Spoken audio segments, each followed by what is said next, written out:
அப்ப அது குடுக்கக்கூடிய பவரை இவங்க மட்டும் இந்த ருத்ராச அது என்னது ருத்ராசம் அது மாதிரி விஷயங்கள்லாம் போறது ஆன்மீகம். இது வந்து இல்லாம கருங்காலி, ம். கிறிஸ்டல் இதெல்லாம் போட்டு இழுக்குறோம் அப்படின்ற பேர்ல இழுத்து தேவையில்லாம குழப்பிக்கிறாங்க. இந்த கருங்காலி மாலை அப்படின்றது வந்து உங்களுக்கு டிவோர்ஸ குடுக்குதா? அல்லது கருங்காலி மாலை நல்லதா குடுக்குதான்னா 2மே குடுக்குறது இல்ல கருங்காலி மாலை. ஆனால் நம்முடைய மைண்ட் செட் இருக்கு இல்லீங்களா? அந்த மைண்ட் ம். செட் வந்து கருங்காலியோட அட்டாச் ஆகும்போது இந்த கேது, ராகுனுடைய காம்பினேஷனோட நம்ம இணையிறோம்னு அர்த்தம். இது ஒரு ஓகே. சிம்ப்டம்ஸ். அப்ப அந்த சிம்ப்டம்ஸ் வரும்போது நான் தான் சொன்னேன். நெறைய வீடியோக்குள்ள சொல்லிக்கிறேன்.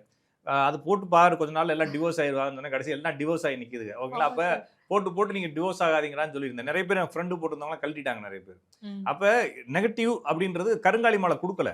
ஆனா கருங்காலி மாலை பயன்படுத்துவதனுடைய மைண்ட் செட் அந்த அந்த தன்மைக்கு கொண்டு போகும். ஏன்னா, அது சில கிரகங்கள் இருந்தா தான் ஓகே. அந்த மாலைய பயன்படுத்த முடியும். அப்ப சில வழிபாடுகள் செய்தாலோ, அல்லது சில குறியீடுகள் நீங்க எடுத்துக்கிட்டாலோ, அல்லது சில விஷயங்கள நீங்க வந்து ஆ ஆ ஆசையினால் எடுத்துக்கிட்டாலோ, அது வந்து வேற ஒரு இடத்துக்கும் கொண்டு போய் நிறுத்தும். ம். அதனால வந்து இது மாரி விஷயத்துக்குலாம் போகாதீங்க.